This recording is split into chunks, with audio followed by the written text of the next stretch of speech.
Good morning and welcome all to the Perennial Culinary Herb Gardening, presented to you by the Master Gardeners of Alameda County. My name is Colette Castellino and I'm your speaker today. I have been a Master Gardener since 2012 and I have learned tremendously during this. I've learned a lot about the garden and it's opened a whole new world for me for gardening and plants. And what's more rewarding for me is that as a Master Gardener, we get to share all this information with you. Our mission as Master Gardeners is to extend research-based knowledge and information on home, horticulture, pest management, and sustainable landscape practices to the residents of California and be guided by our core values and strategic initiatives. The topics we're going to cover are the perennial herbs, is herb gardening, the location, the site plan, irrigation, planting, common problems, and harvesting.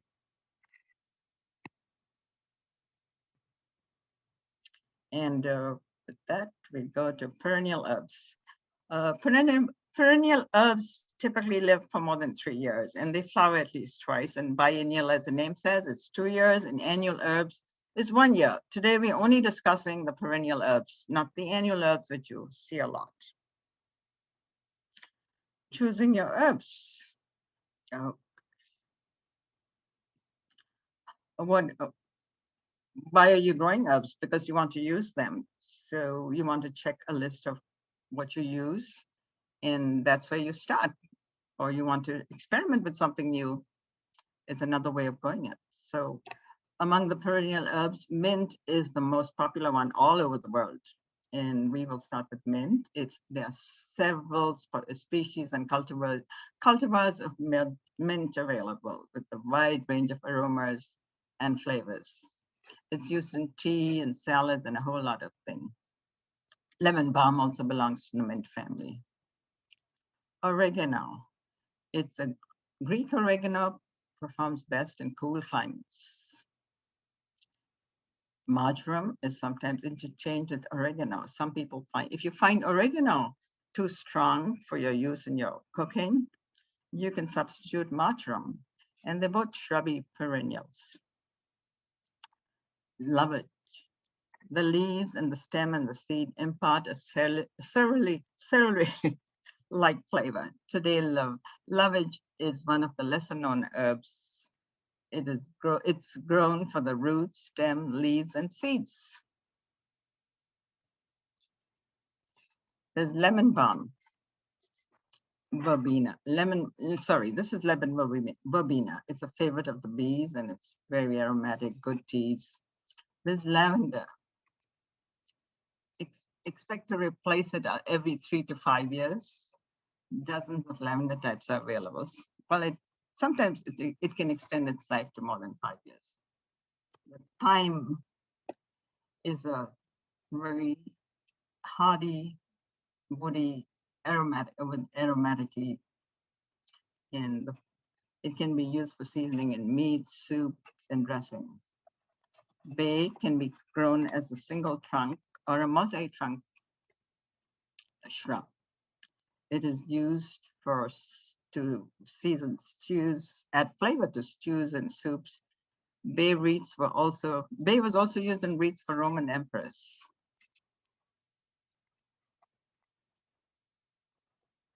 Chives, it's from the onion family, and it has a garlicky taste with an onion aroma, but it's an herb. There's dill. Dill can be grown as a perennial in California. It tastes great on fish and flavoring pickles. Chamomile is used for tea, and it's also known for some of its medicinal benefits, but you better check with a medical professional before you use it for any treatment. Aloe is also used for medicinal uses, like soothing burns. There are over 400 varieties of it, but not all of them are medicinal. At this point, our next herb is stevia. Stevia is really used as a substitute. They use the extract to produce a sugar sweetening substitute. And the next one is ginger.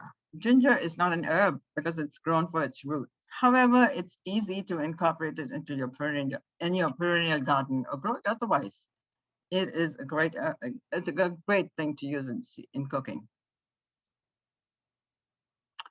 That is lemongrass, and it is a native grass from India. It is tall, fibrous blades with sharp edges. It has a citrus-like flavor and is often used in Indian cuisines, Asian cuisine, not Indian. Sorrel, it is often mistaken for spinach, but it has a sharp, tangy flavor and taste, but has no aroma. It can be used in salads, omelets, and soups. Here's tarragon. The leaves and tips are used for dressing, tartar sauce, vinegar, and preserves. The plant needs divisions, so make sure you do split it every 3 to 5 years. Fennel, it's a tall, hardy, graceful perennial with tangled, feathery foliage. It can be used in barbecues or for garnish. Rosemary is a plant. Rosemary lasts for more than a decade. It's planted in the garden as an upright shrub or as a ground cover. Use it fresh or dry as a savory herb. Sage requires very little water once it's established. The flowers attract bees and butterflies and hummingbirds. Dried sage leaves have a very strong flavor. Now, the first thing you have to do is choose a location. You know, you know what you want to grow, so you can choose. Once you've chosen the herbs you want to grow, we will review the steps. Do you want to grow herbs inside, outside, or a combination? And this depends on your needs, your microclimate, and your space. So indoors you have some advantages, you know, because it is easily available close to you in your kitchen. There will be no weeding, and you'll have it year round because it won't die out in winter. And outside has other advantages. It's like you get a higher yield because you have more space, you have more room, and it can be on automatic watering systems. So the next. So let's start with the first one is growing herbs indoors. And if you want to grow them indoors, the location is the most important choice you'll make in setting up the indoor herbs.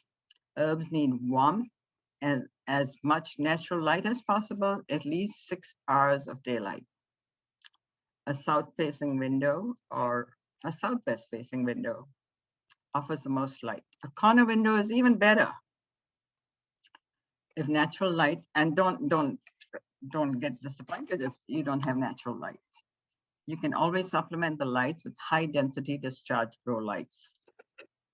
Fluorescent lights also can be used, but those ones you need to have at least 14 to 16 hours of light a day. A few choices for you for indoor. These are some of the herbs listed for indoor, suggested for indoor gardening. Since perennial and biennial since they grow more than 1 year, you can bring them indoors during the winter or leave them out if they're in your pots, or leave them out in the summer. But the only caution I have for you, watch that you don't bring any diseases with them inside your house, you know, the bugs and all. You can continue harvesting. It's easier to harvest them inside your kitchen, especially in winter.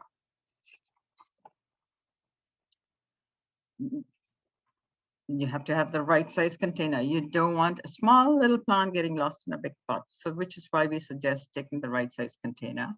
Small 6 to 8 inches pots for the small ones, 8 inches for the larger ones. And they can be aesthetically very pleasing. Nowadays, we have lots of choices. They're glazed ceramics and resin and fiberglass, and some are very light to move around. One important thing for a container to have is a hole at the bottom. If your container does not have a hole and you're really in love with the container, go ahead, buy it, drill a hole. It's not difficult. All you need is a drill.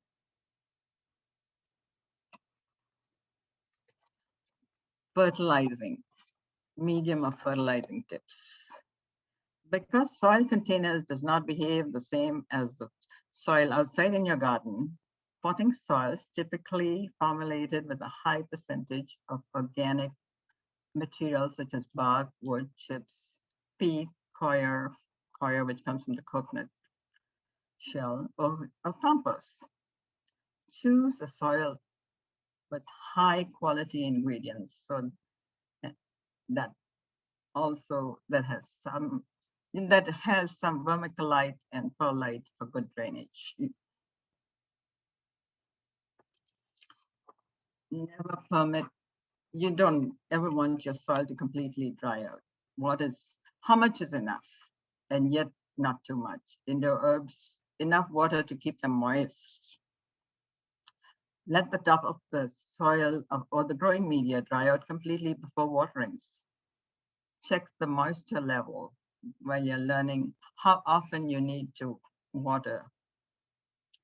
Chlorine and fluoride are often added to drink potable water. They do not harm the plants, you can use them. However, artificially softened water should never be used.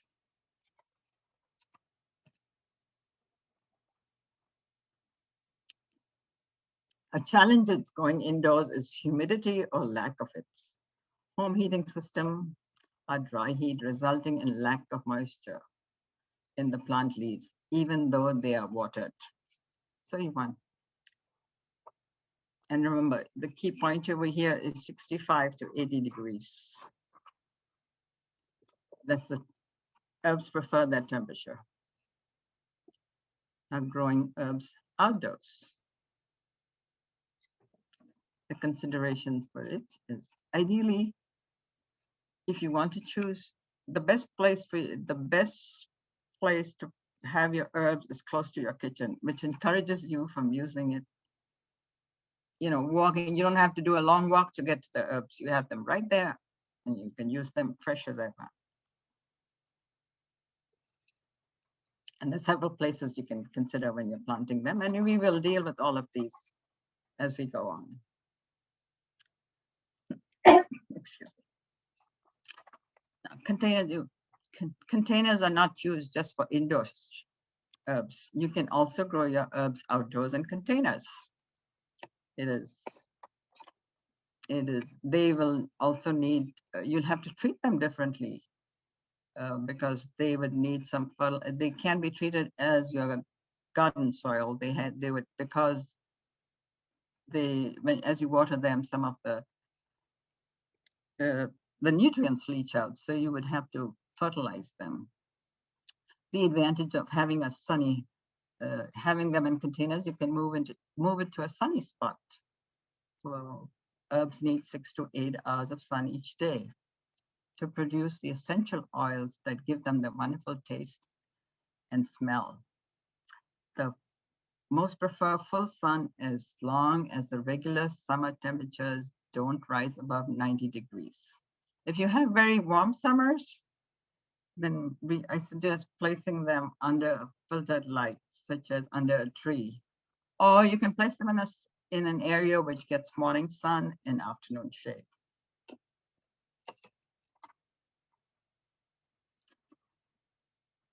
The other advantages, if you want to put, the other times you'd want to put them in the container if you have a poor soil, but that'll cost you a little more because you'll be spending on the soil medium. And unless there's an herb that goes pretty large, then you really don't want it in a container.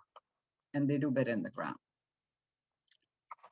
I like this picture, the first top left-hand corner. It's like, look at the pretty pots that are available. This is not only an edible plant. It looks so ornamental. You can use it for decorative purposes in your yard, in your existing landscape, and put them wherever. You can move them to sunny spots, and you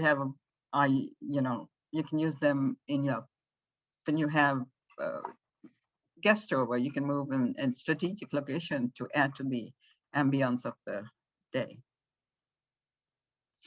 Now, herbs can also be grown in raised beds. Here's an example, a picture of putting herbs in the existing landscape. You don't have to have a big site for it. You have space between plants and it's full sun. Here you can see sage on the left, it's the purple sage, it's the variegated sage, the green sage, and it's a multicolored thing. It's not one boring thing. And then on the right, you can see a rosemary with various colors. Site plans. Creating a site plan. You have a nice sunny location in your yard. What do you want to dedicate it to? Herbs. What do you need to do? You first need to choose your herbs. Plan your herb garden on paper. Now let's talk about the planting of these herbs. You've already selected, you've seen the herbs available, and there's a lot more than that. And you make a list of the herbs you want and start there. That's your first step. Now the second step we've given you is, this is a very helpful list. I would keep this because it gives you what's the watering needs of each plant. And this column 2 gives you the watering needs. Column 3 gives you how much, where they need to be planted. Full sun, partial sun, the PS is partial sun. And so accordingly, you can decide, it'll help you in how to group them. And also you need to know how high they grow, the height, what is the maximum height, what is the width. So this is a helpful thing to know. Now you're going to create your layout. And this, you want to do it on paper. So you first go out into your yard and measure like one end. Let's suppose you want to make this your spot. You want to measure from here, from one corner to the other, how many feet it is. First of all, get a graph paper. That's the easiest to do it. If you don't have, you can use, and that way you'll get a very accurate scale. You use a graph paper, so you got this one length over here, from here to here, let's suppose it's 5 feet, and then you take it to, let's suppose you take each feet for one square and you'll have five of the squares filled in. Then you want to take the length of it, the width of it from this end to this end. And basically this is a line you've drawn to determine this is the area you have figured out that this area gets full sun, this area gets partial sun. So you have the spot here for full sun, partial sun, and you have your dedicated area. Now this has gone to your design. Here you can see on the right-hand side, we've got these moderate watering plants, herbs. The regular water is the dill, and the full sun. And then we have a combination of full and partial sun, regular water. So you can see the full sun ones are all in this top area here. The partial suns are here, the chives and sages.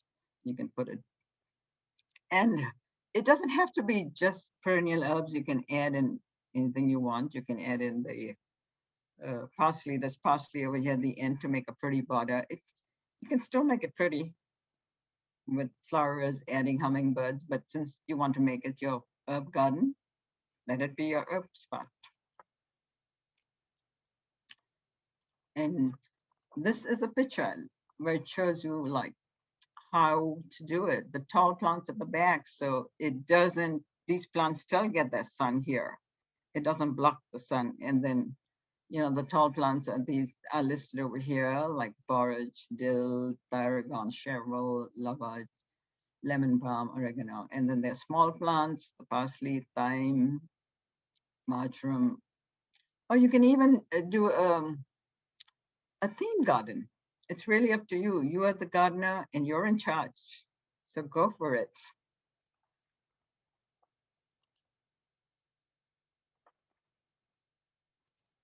Watering guidelines.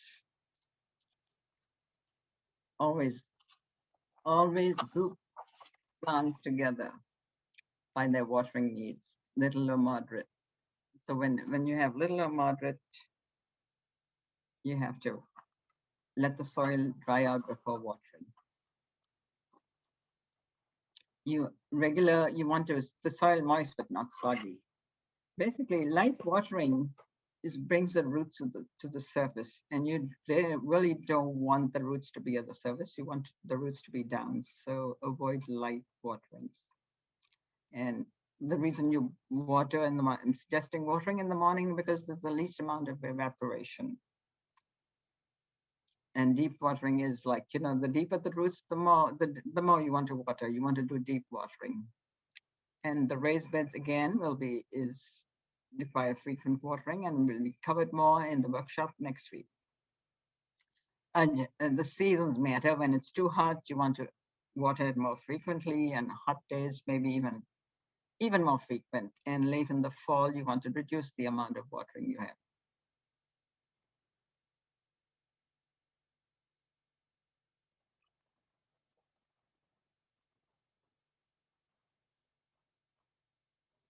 How to water? You can do it the old-fashioned way by hand watering. Well, it gives me some pleasure doing that. And it is always a pleasure doing that. And drip irrigation has many advantages. The water is placed very accurately on the root zone and is applied at a slow rate. There is little or no water waste.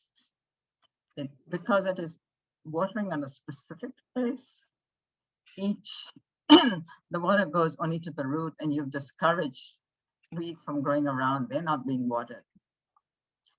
And if you have it on the timer, it's automatic. You can have the timer on, and you can do other stuff in the yard. You don't have to be sitting and watering the plants. But of course, this needs some work before you get started. You have to get yourself set up. You can do it yourself.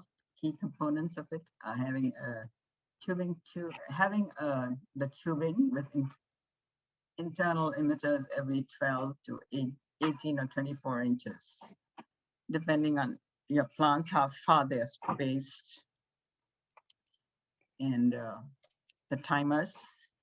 You can get all of these at your local garden store or hardware store. And soaker hoses are another choice, and overhead sprinklers. The advantage of not using overhead sprinklers is the disadvantage is you do not want the leaves of your herbs getting wet. You want just the water to go to the roots. Starting from seed.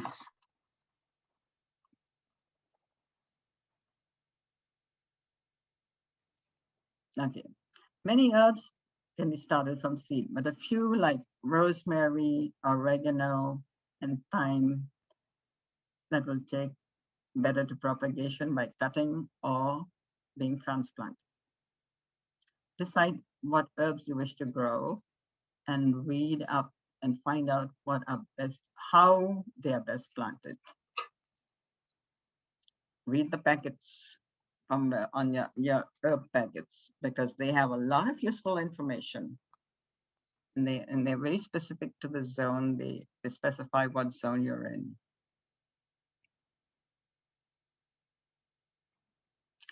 Choosing the plant medium. You have to make sure you do not use your garden soil into the plant for planting. It is because you use a good potting soil which drains quickly with fine particles. That is important. After you fill the container up with a good potting soil, moisten the soil lightly. It should not be too soggy. And you make a hole in the planting medium. Use a pencil, or you can even use one of those wooden disposable chopsticks. Make a hole in the middle and make the hole 2 to 4 times the size of the seed. Very small seeds, they can lie directly on the surface without being covered. Check your seed packet for specific planting guides. Cover it evenly, moist but not soggy. Don't water with a hose or sprayer. Use a mister. Be very gentle with the seeds. Place the pot in a south-facing window where the temperature will stay between 65 to 75 degrees. If that's not possible, use a seed heating mat. It can help to keep your young plants warm.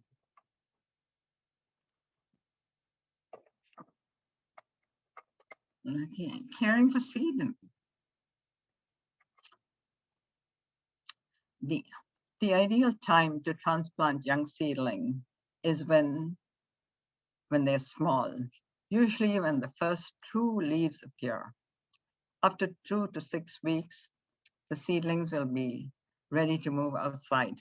But don't just throw them outside and let them fend for themselves. It is recommended to harden them off. What does harden them off mean? Hardening off means gradually lowering the temperature and humidity and reducing water. This will cause an accumulation of carbohydrates and thickening of the cell walls in the young plant. Take them outside. Leave them out in the shade for a few days, progressively increasing the amount of time until leaving them out overnight.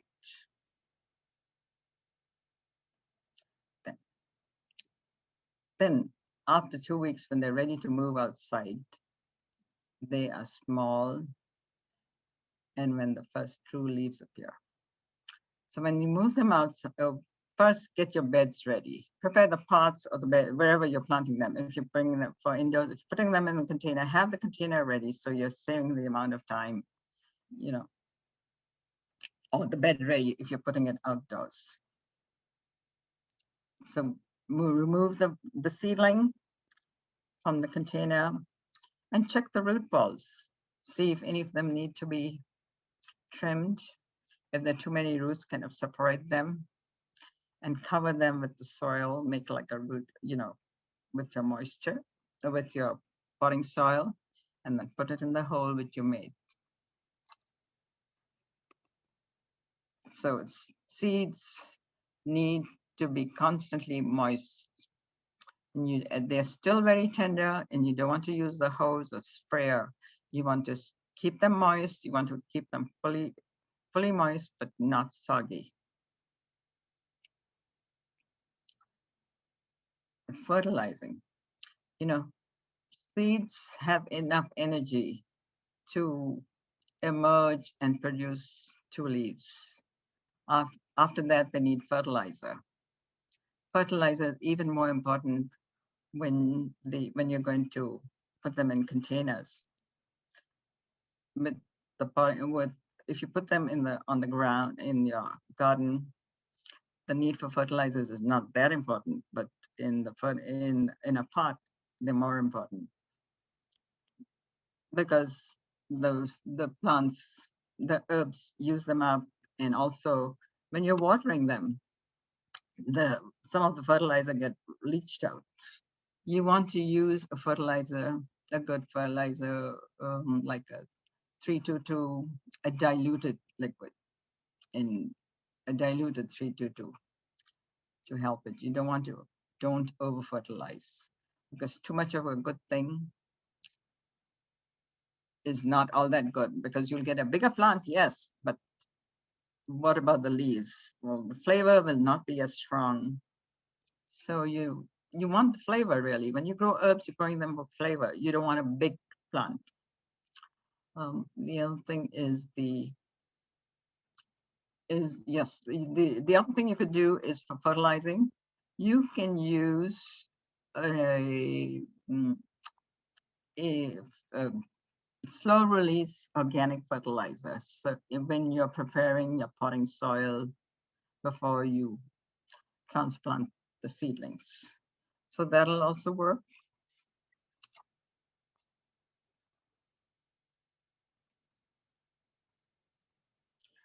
Damping off.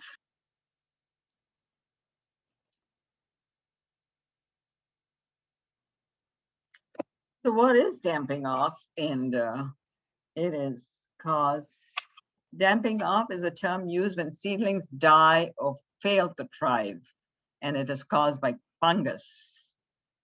It is caused mostly when the soil is too moist or soggy for too long. Again, the best thing to get to solve this problem is use a well-drained, lightly textured soil, no clay soil from the garden. And the pests, of course, there are lots of pests, but we'll only mention two, is snails and slugs right now, and earwigs. Snails and slugs.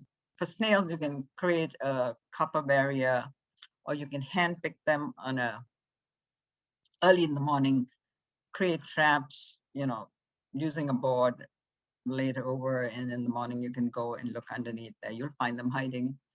If you do that for a couple of weeks, it will get rid of a lot of them. And eventually you will get rid of.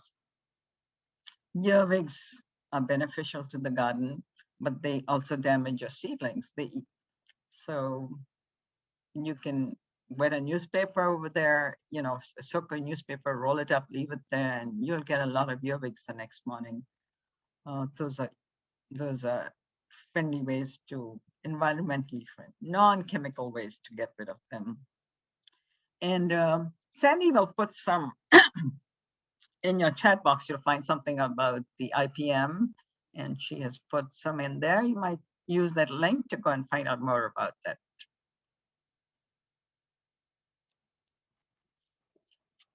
Here's a picture of a fennel, not fennel. This is it's a spinach seedling.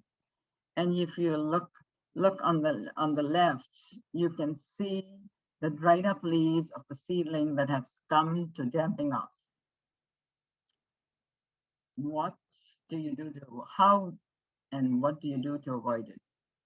And first of all, what are the symptoms of damping off?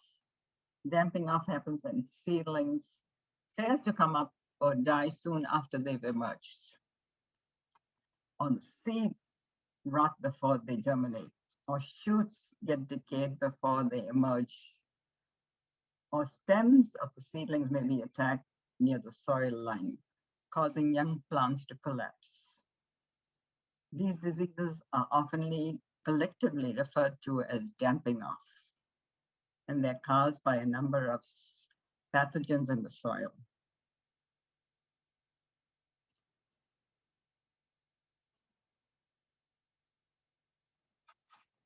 Here we're going to, that this is the same information you've already seen. And over-fertilizing, remember, this over-fertilizing and nitrogen or green compost also is one of the causes. And we've already talked about snails and slugs, and you have the link to get to it.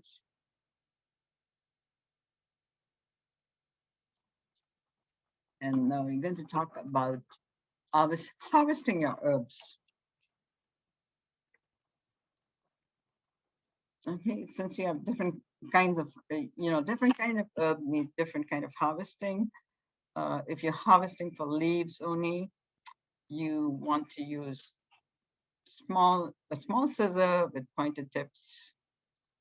And the best time to harvest it is early in the morning, after the dew has dried up and before the heat.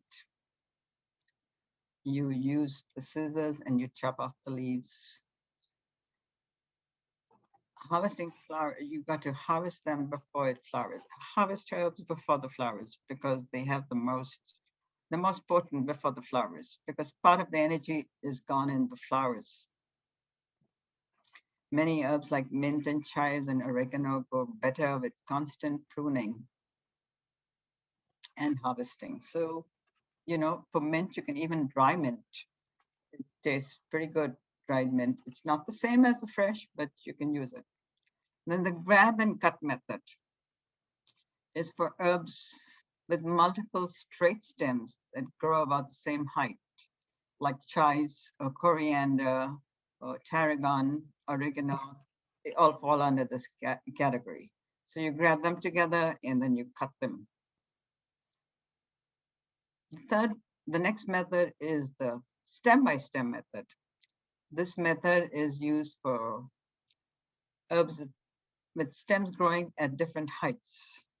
Where your cut needs to be placed carefully to promote additional growth and to preserve the shape of the plant. Lebanon verbena and bay laurel and rosemary, lavender, all good examples of these plants. And then roots like ginger, they need to be dug up at the end of the summer. The top should be removed. The buds need to be cleaned and dried for 2 to 7 days longer. Because remember, this grows in the soil. You want to make sure all the soil is off. And keeping the herbs fresh. The oils that give the herb the distinctive flavor are very fragile and break down quickly. So you should always want to harvest your herbs right before you need them. This gives you the best flavor. Another way to keep herbs fresh is putting them in a jar with about 2 inches of water and loosely wrapping it with a plastic and keep it in the fridge, in the refrigerator. Seeds. This being a perennial, so you don't know when the cycle is ending of the plant. So at the end of the plant's perennial growing season, when you see the enlarged seed pods turning brown, so harvest the seed at that time for storage, and you can be used in the culinary dishes. So we have covered all of these topics today: choosing your perennial herbs, herb garden, the location, the site plan, the irrigation, the planting, and the harvesting. So what I'm going to do is now hand you over to Sandy and for the question and answer, and hopefully she's got them ready for you all. Thank you. Sandy, you're on. Well, thank you so much. It's been a pleasure listening to your talk. First question is from Susan Fritz, and she would like to know if there are other particular cultivars of thyme that can grow larger than others. She loves thyme, but her plants are always so small. Susan, like them, I don't know the specific cultivar right now, and the creeping thyme, the picture you saw was of a creeping thyme, but I have not seen thyme grow tall. But I would need to look it up and find out some more information and get back to you. Some do grow upright. I have one that grows upright, but it doesn't grow very tall. It just like about a foot tall. So I don't know how tall you really want it, but I'm not sure what the cultivar is. But when you're shopping around for the herbs, you can find them in the nurseries. If you see them growing upright and tall, that would be a good indication that it's going to grow tall and not sideways, which would be a creeping thyme. I hope that answered the question, but if you need more information, please get to our help desk, or I can research it and get back to you. Our next question is from Wendy, and I'm sorry if I don't pronounce your last name correctly, Nasovsky. Does anyone have any experience with tower gardens for growing herbs? Pros, cons. Tower gardens. when you talk about tower garden, Sandy, are you talking about things growing on a vine creeping up, or is it layered? A layered tower where you have different steps on it, you know, different landings, so it makes it look like a tower? The question isn't specific, so maybe our host can ask, unmute Wendy so she can speak. Yes, we have a help desk. Is anybody else on the panel able to give some more information on this? Or I'm going to open it out to the panel, or you can get in touch with our help desk, where Sandy will put the link to the help desk and they will be able to help you. We have a very useful help desk, very helpful one too.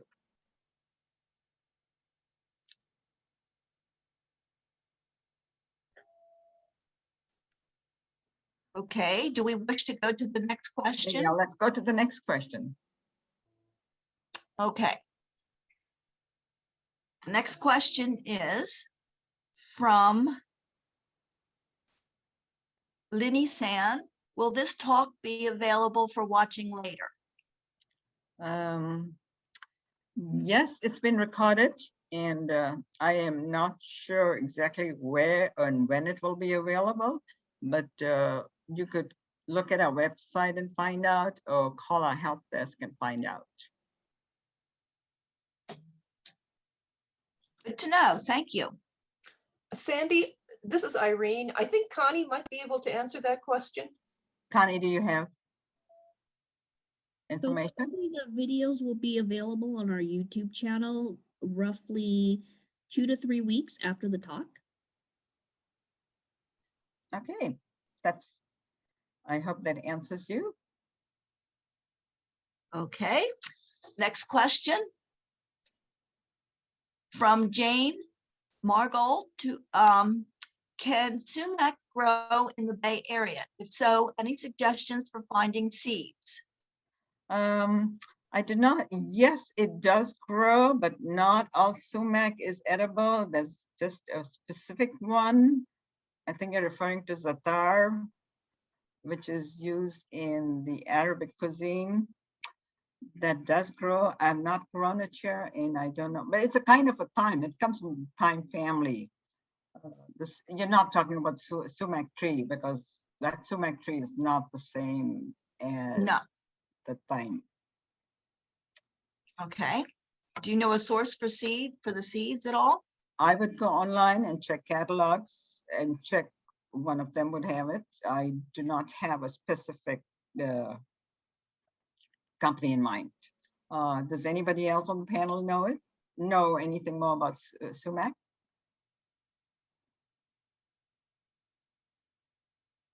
No, No. not.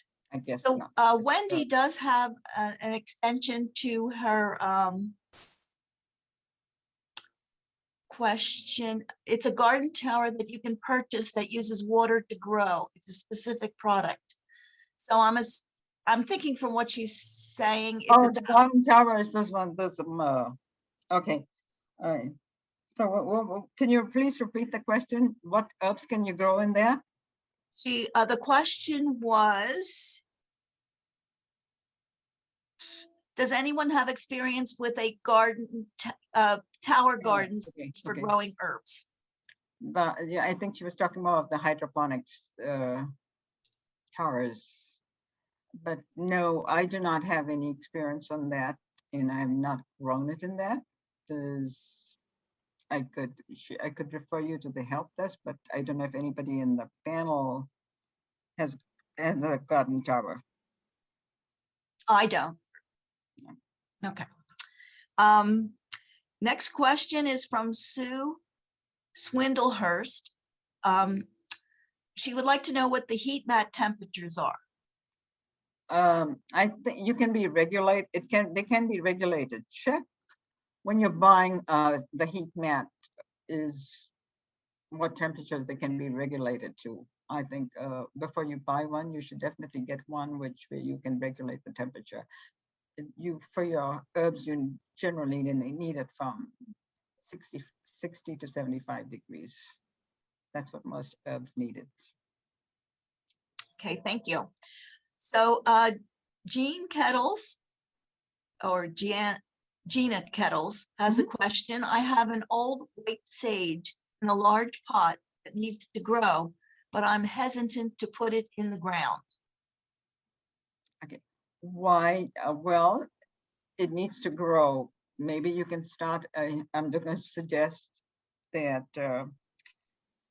here's an idea. You could propagate it from one of the cuttings, let it grow, and that way you have, in case something, when you transplant it, at least you have another standby in case something should happen to that plant to transplant it. Or you can take your new little plant and put it over there where you want to do it. It's really up to you. There are many options you have doing so. You can create more than 1 or 2 plants from propagate them from cuttings and see. And sage is not difficult to grow, so you should be okay. It's not a very fussy plant. Thank you. Another question is from Sandy Sherwin. How do we grow tarragon? It doesn't grow from seed. Doesn't grow well from seed. Yeah, talk to someone who has one because they have to divide them every 3 to 5 years in order for your tarragon to give you best. To get the best from a tarragon, you have to have it. You have to divide it every 3 to 5 years. So find someone in your neighborhood or one of your friends who could give you a cutting of that. You could also, I've seen it at nurseries. I haven't grown it from a seed, but I have grown it from a cutting from a friend. So those are your 2 best buys. Thank you. So our next question is from Connie Tang. It says, the question is, do you have any idea how to grow ginger? I tried twice to grow them, but it did not work. Okay, ginger is a tropical plant, so it would be, make sure it's in a warm place that gets a lot of sun. It does not do well in the cold. So even when you, like I suggested, find a place in your herb garden, you could, but make sure it's a sheltered place. Make sure it gets a lot of sun, and it doesn't like to be waterlogged. You want to it doesn't like a soggy soil. You want it like loose. Grow it in a pot and see, you can bring the pot indoors or keep it in a sheltered area. It will not bloom in the summer, but you can put it back out in the, bring it indoors in the winter and put it back out in the summer. I've grown it in San Jose and it does well in the ground there, South San Jose. And, but turmeric is another, it's a close relative, and you can grow that also in a pot. The same thing, it'll grow in the summer, it dies down in winter, and it'll come back up in summer. But in the meantime, you can harvest some of the ginger which you've grown. And this is if you do it in a pot. Thank you. Next question is from Iris Yakuma. I've read that mint plants can be planted in the ground in a bottomless container. Do you recommend this type of potting method for an invasive plant like mint? I don't know how much good a bottomless container will do you, because the roots of the mint are shallow. They don't go deep down, so it's not like a bottomless container will help. It will help some, and it won't go out. It will still go out once it gets to the top of your soil, and then it spreads sideways. But I have grown it in the ground, and while I'm every year, not every 2 years, you go in, you contain it into the area you want to keep it contained. But that's up to you. If you want to grow it in the pot, try it. There's nothing like experimenting with it. Thank you, Colette. Next question is from, and I believe this might be next to the last question, but the next question is from Marie Rose. Any suggestions on how we can use stevia? I will tell you, rabbits like to eat it. Well, they have definitely have a sweet tooth, I've got to say. Sweeter than mine. I love sweets, but I couldn't swallow stevia. I don't know how to extract it. I've tried to put it in milk or water, and and kind of simmer it. It gets some sweetness, but I could never maintain that 300 to 500, 100 to 300 times sweeter than sugar. It gave me a little sweetening. Maybe it needs to be crushed or made powder. I'm not sure. I would suggest you do some reading up on it, or I could do some reading up. I would need to do some reading up on it. I was not interested in stevia because it was too sweet for me. I think the reason stevia works for a sugar substitute is because you're using a lot less. It's like a teaspoon of sugar, you'd like use 1/3 of it or 1/4 of it, less than a quarter of it because it's so sweet. That's why they have used it as sugar. It's been used as sugar substitute. But no, I don't have any answer for you. How do you extract it? Because I've never done it successfully. Thank you, Colette. And this will be our last question. It's from Jeanne Kettles. Would you please discuss white sage, perhaps propagation tips? Sorry, can you please repeat that, Sandy? Would you please discuss white sage? White sage? Yes, perhaps propagation tips. Okay. I think I've had green sage and colored sage and ornamental sage, but white sage, I'm sure there is one. I'm not challenging you, but no, I do not have experience with white sage. So does anybody in the panel know about white sage? I have a plant of white sage that I purchased from a nursery, and I put it in an area that receives dappled sun, and it seems to be doing well. Doesn't seem to need, again, it's an herb, so it doesn't need a lot of fertile soil, but it even flowered for me this year. I think it's the sage that people use for burning in their house, the process. I think that's what it is. It might also be a California native. I'm not sure. Don't quote me on it. Okay. So I guess that's it. And I would like to thank everyone for attending our talk today. And again, if you, there's a bunch of information on websites in the chat box, so you're perfectly able to go ahead. And if you're using a desktop, you can even save the chat box, and you will find it under files under your Zoom app when you go to find where your saved chat box is. If you have an iPad, or I don't know how to do that with an iPad. I've tried every way I could think of, and doesn't seem to have the same applications on an iPad as on your desktop. However, you can, if you have a phone, extra phone, you can take pictures of the information that's in the chat box. Thank you, Sandy. And thank you all of you for attending.